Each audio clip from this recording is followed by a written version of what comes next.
ভারতের জন্য পাকিস্তানের আকাশসীমা কি চিরতরে বন্ধ হতে চলেছে?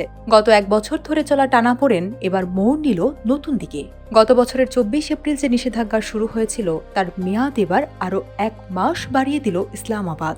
ভারতের শত শত কোটি রুপির লোকসান, রাফাল বিমান ভূপাতিত করার দাবি আর অপারেশন বুন ইয়ামুন মারসুদ সব মিলিয়ে দক্ষিণ এশিয়ায় বইছে যুদ্ধের হিমশীতল হাওয়া। কেন এই নিষেধাজ্ঞা, আর ভারতই বা এর জবাবে কি করছে? পাকিস্তানের আকাশসীমায় ভারতীয় বিমান প্রবেশের উপর নিষেধাজ্ঞার ১ বছর পূর্ণ হতে চলেছে। তবে সম্পর্কের বরফ গলার পরিবর্তে উত্তেজনা আরও ঘনীভূত হয়েছে। সম্প্রতি পাকিস্তানের বেসামরিক বিমান চলাচল কর্তৃপক্ষ একটি নতুন নোটাম জারি করেছে।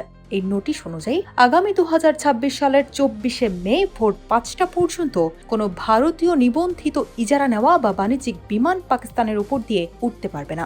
এমনকি ভারতের সামরিক বিমান চলাচলেরও কঠোর নিষেধাজ্ঞা বহাল রাখা হয়েছে। এই সংকটের সূত্রপাত গত বছর কাশ্মীরের পেহেলগামে একটি ভয়াবহ হামলার পর। ওই হামলার জন্য ভারত সরাসরি ইসলামাবাদকে দায়ী করে। উত্তেজনা এতটাই চরম পর্যায়ে পৌঁছায় যে নয়াদিল্লি দীর্ঘদিনের ঐতিহাসিক সিন্ধু পানি চুক্তি স্থগিত করার ঘোষণা দেয়। ভারতের এই পদক্ষেপে ক্ষুব্ধ হয়ে পাকিস্তান পাল্টা ব্যবস্থা হিসেবে তাদের আকাশসীমা ভারতের জন্য পুরোপুরি বন্ধ করে দেয়। যদিও পাকিস্তান শুরু থেকেই পেহেলগাম হামলায় তাদের সংশ্লিষ্টতা অস্বীকার করে স্বচ্ছ তদন্তের দাবি জানিয়ে আসছিল।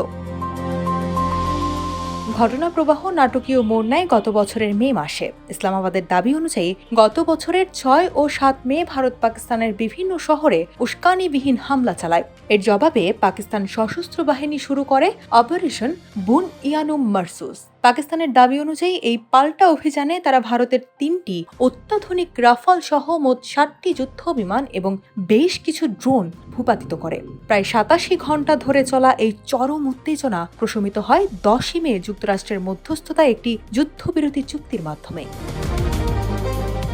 পাকিস্তান আকাশপথ বন্ধ করার মাত্র কয়েকদিন পরেই অর্থাৎ গত বছরের ৩০ এপ্রিল ভারতও পাল্টা ব্যবস্থা নেয়। ভারত তাদের আকাশসীমায় পাকিস্তানি উড়োজাহাজ চলাচলের উপর নিষেধাজ্ঞা আরোপ করে। এই পাল্টাপাল্টি নিষেধাজ্ঞার ফলে দক্ষিণ এশিয়ার এভিয়েশন সেক্টর বড় ধরনের সংকটে পড়ে। এর আগেও ১৯৯৯ সালের কার্গিল যুদ্ধ এবং ২০১৯ সালের পুলওয়ামা হামলার সময়ও পাকিস্তান একইভাবে আকাশসীমা বন্ধ করেছিল, যার ফলে ভারতকেই ভৌগোলিক কারণে বেশি ক্ষয়ক্ষতির সম্মুখীন হতে হয়েছে। এই অচলাবস্থার কারণে ভারতীয় বিমান সংস্থাগুলোর ক্ষতির পরিমাণ দাঁড়িয়েছে কয়েক বিলিয়ন রুপিতে। মধ্যপ্রাচ্য বা ইউরোপগামী ফ্লাইটগুলোকে এখন পাকিস্তান এড়িয়ে দীর্ঘ পথ ঘুরে যেতে হচ্ছে, যা জ্বালানি খরচ এবং টিকিটের দাম বহু গুণ বাড়িয়ে দিয়েছে। এই সংকট কি আলোচনার মাধ্যমে সমাধান হবে, নাকি দুই পারমাণবিক শক্তিধর দেশের এই আকাশযুদ্ধ আরও দীর্ঘস্থায়ী হবে, তা নিয়ে বিশ্বজুড়ে চলছে বিশ্লেষণ।